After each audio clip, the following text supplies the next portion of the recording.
Loh, ini pendapatnya misalnya Imam Ibnu Hajar Al-Haytami, ini ada pendapatnya dari Al-Hafidz Syekh Sakhawi, ini ada pendapatnya sekarang dari Imam Al-Jalili. Weh, gak ada urusan. Mereka ulama besar, betul.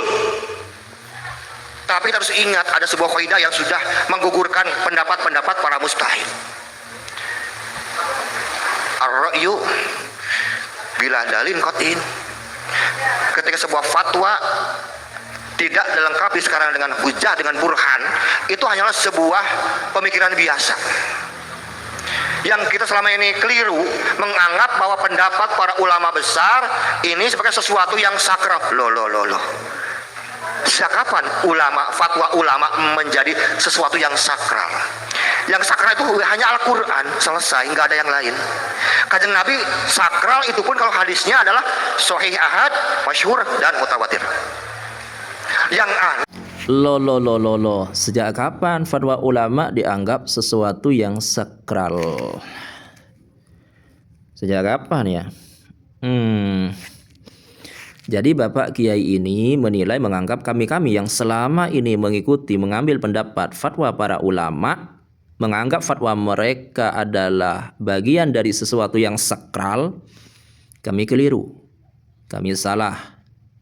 Jadi maunya Kiai ini, kami mengambil hukum dari sumbernya langsung, Al-Quran dan hadis. Begitukah maksudnya? Seperti yang kemarin viral dari salah seorang tokoh mukimat yang menafsirkan Al-Quran, Rabbil Alamin, Rob ditafsirkan atau diartikan sebagai rupiah. Rabbil Alamin, rupiahlah yang menjadi solusi permasalahan seluruh alam, semesta alam. Jadi begitu maksudnya.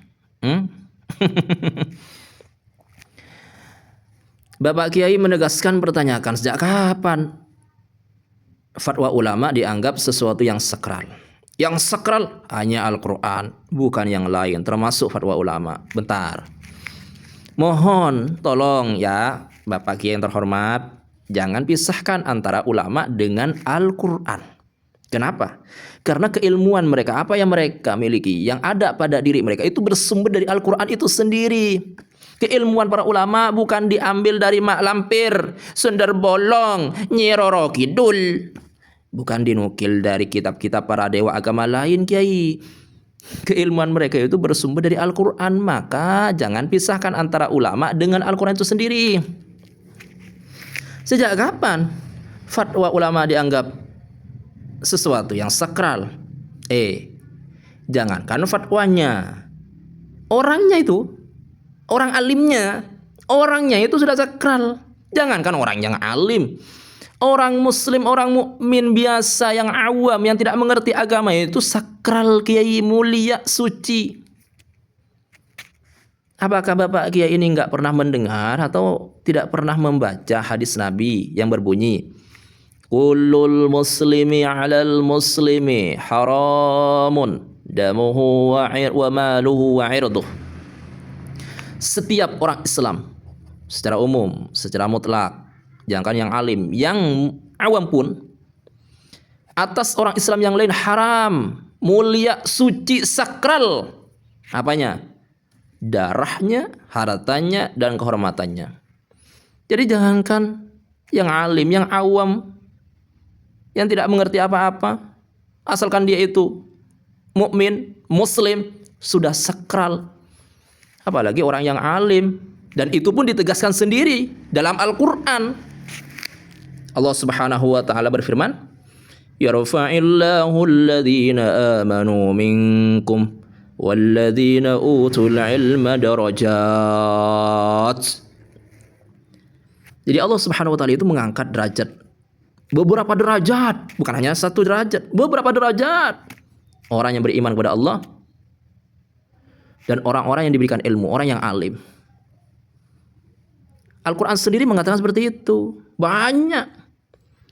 Innama yakhshallahu min ibadihil ulama. Kemudian apa lagi? Syahidallahu annahu la ilaha illahu wal malaikatu wa ulul ilmi. Jadi orang yang alim itu disandingkan dengan para malaikat yang bersaksi bahwa Allah yang Maha Esa, Allah yang menciptakan alam semesta ini. Jadi betapa Al-Quran itu sendiri mensakralkan ulama. Kok Anda mengatakan yang sakral hanya Al-Quran? Lah Al-Quran sendiri mensakralkan ulama. Sejak kapan? Fatwa ulama. Jangankan fatwanya, ulamanya sendiri sudah disakralkan oleh Al-Quran itu sendiri. Qul hal yastawil ladina ya'lamuna wal ladina la ya'lamun. Di antaranya banyak sekali itu.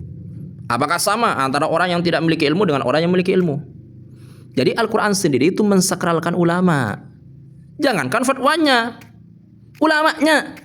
Apalagi fatwanya begitu ya. Yang fatwanya pendapat mereka berdasarkan Al-Quran dan hadis. Tambah sakral. Jadi kalau dipertanyakan sejak kapan fatwa ulama atau ulamanya itu menjadi sesuatu atau dianggap sesuatu yang sakral? Ya sejak Al-Quran itu ada. Begitu. Kemudian Bapak Kiai ini dalam videonya menyatakan nggak peduli dengan pendapat-pendapat para ulama mustahid. Jadi nggak main-main ini, langsung kepada mustahid ini. Bukan hanya pendapat Kiai, Ustadz, ajengan, tokoh-tokoh ulama Indonesia yang tidak sampai pada level mustahid ya. Sampai pada level ulama mustahid pun oleh Bapak Kiai yang terhormat ini ditolak. Nggak peduli dengan pendapat-pendapat para ulama mustahid itu. Karena yang sakral hanya Al-Quran. Dikira para ulama mustahid itu mereka beristihad tanpa berdasarkan, tanpa berdalil. Ulama-ulama mustahid mereka itu beristihad berdasarkan Al-Quran, berdasarkan hadis, berdasarkan ijma', berdasarkan qiyas. Ditambah lagi nanti ada penopang-penopang perangkat istihad yang lain seperti masalah mursalah, istihsan dan yang lain. Jadi jangan dianggap itu pendapat pribadi, pendapat hawa nafsu. Jadi ini ya orang-orang yang seakan-akan ucapannya itu benar, tapi di dalamnya itu ada penuh kebatilan, penyesatan kepada umat dan ingin mendorong, mengajak umat jauh atau bahkan berburuk sangka pada ulama. Naudzubillahi min dzalik. Padahal Al-Quran sendiri menegaskan, fas'alu ahla dzikri in kuntum la ta'lamun. Jadi begitu. Kacau nanti Kiai kalau ulama dijauhkan dari orang yang awam, kemudian orang yang awam ini mengambil hukum langsung dari Al-Quran dan hadis. Ya, seperti yang terjadi kepada Bapak Mahrur Hudori itu. Tokohnya saja seperti itu, apalagi kerucu-kerucunya. Baik, demikian.